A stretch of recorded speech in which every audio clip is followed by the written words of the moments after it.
சும்மா உன் பாட்டுக்கு டேலாக பேசிக்கிட்டு போற. கார்த்திகை கொல்ல சொல்லி அவங்க கூட்டத்துல இருந்தே ஒரு ஆளை பிடிச்சா சந்தேகம் வராதுன்னு சொல்லி என்னைய செலக்ட் பண்ணிருக்காங்க. அப்ப நீ வேலை போயிட்ட. இத எவ்வளவு தைரியம் இருந்தா என்கிட்டே வந்து சொல்லுவேன். யோ, உனக்கு மீசை வளர்ந்த அளவுக்கு மூளை வளரவே இல்லையா?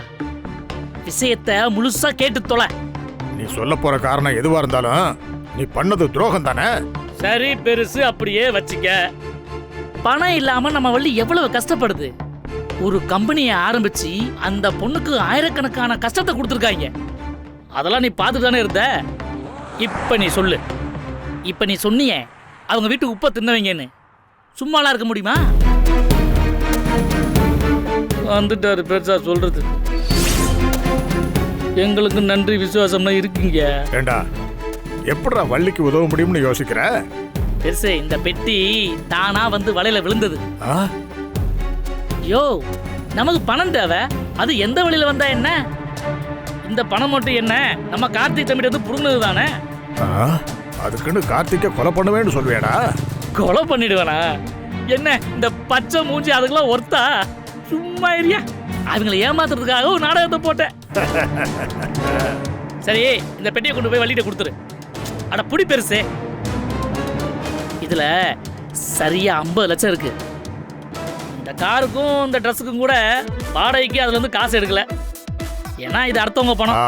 சரிடா, இப்ப கார்த்திகை கொல்றதுக்கு பணம் வாங்கிட்ட, இப்ப யார கொல்லுவ? இந்த ஊர்ல யாரு வேலை வெட்டி எல்லாம் வேஸ்டா இருக்காங்களோ முதல்ல அவங்கள போட்டு தள்ளுவேன். ஏய், நீ யார சொல்றன்னு தெரியுது. பணம் கொடுத்தவன் கேட்பான்ல, அப்ப என்ன பண்ணுவ? அதுக்கெல்லாம் ஐடியா வச்சிருக்க பெருசு.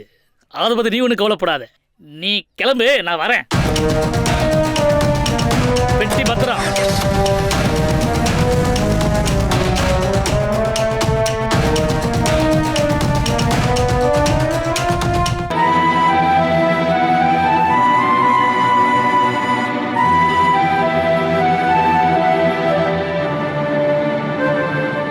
என்னங்க, வாங்க வந்து சாப்பிடுங்க.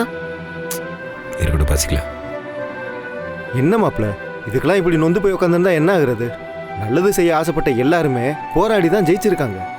மாமா, ஒரு நாள் 2 நாள் போராட்டம்னா பரவாயில்ல மாமா. வாழ்க்கையே போராடுற மாதிரி தானே இருக்கு.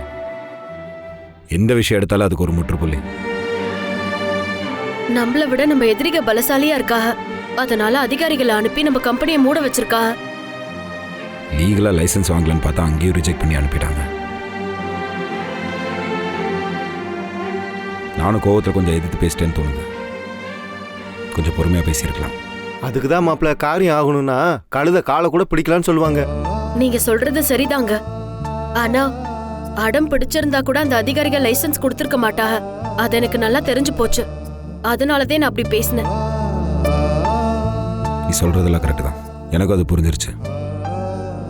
அவர் ஆக்சுவலாக நம்ம ஃபைலை பார்த்துட்டு இருந்தார் தெரியுமா? அந்த நேரத்தில் ஆஃபீஸருக்கு யாரோ ஃபோன் பண்ணி பேசினாங்க, கவனிச்சியா நீ? அது நம்மளுக்கு லைசன்ஸ் கொடுக்காதீங்கன்னு சொல்றதுக்காக கூட இருந்திருக்கும். எனக்கும் அதாங்க தோணுச்சு. வசுவம்மாக்கு எல்லா மட்டத்திலயும் ஆளுக இருக்கு. அதை வச்சுக்கிட்டு ஆட்டத்தை காட்டுறாக. எத்தனை நாளைக்கு ஆட்டம் காட்டுறாங்கன்னு பாப்போம். ஏன் மாப்பிள்ள, இதை எதிர்த்து கேஸ் போட்டா என்ன? கேஸ் போடலாம், ஆனால் அதெல்லாம் உடனே விசாரணைக்கு வராது மாமா. சீக்கிரமாக ஜட்ஜ்மெண்ட்டும் கிடைக்காது. அப்போ அது வரலையும் என்ன பண்ணுறது? எனக்கும் அதான் கவலையாக இருக்கு மாமா. லைசன்ஸ் வாங்காமல் பிஸ்னஸே பண்ண முடியாது மாமா. இதை விட்டுட்டு வேற ஏதாவது பிஸ்னஸ் பண்ணா? தெரிஞ்ச பிசினஸ் பண்றதுக்கே இவ்ளோ பிரச்சனை வருது. தெரியாததுல இறங்கி மாட்டக்கூடாது. பிஸ்னஸ் சக்ஸஸ் பண்ணுறதுக்கு ஃபர்ஸ்ட் பாயிண்ட்டே தெரிஞ்ச பிஸ்னஸ் பண்ணணும். நம்ம ஃபைனான்ஸ் பிசினஸே பண்ணலாங்க. லைசன்ஸ் இல்லாமல் எப்படி வள்ளி? எல்லாத்துக்கும் ஒரு வழி இருக்குங்க. நீங்க அதை நினைச்சு கவலைப்படாம போய் சாப்பிட்டு படுத்து தூங்குங்க. நான் அடுத்து என்ன செய்யணும்னு யோசிக்கிறேன். அதுக்கு கண்டிப்பா ஒரு வழி நிச்சயம் கிடைக்கும். அது என் பொறுப்பு. அதான் கேட்குறேன்ல, எப்படி? நான் சொல்றேன்ல, தைரியமா போங்க. சரிங்க.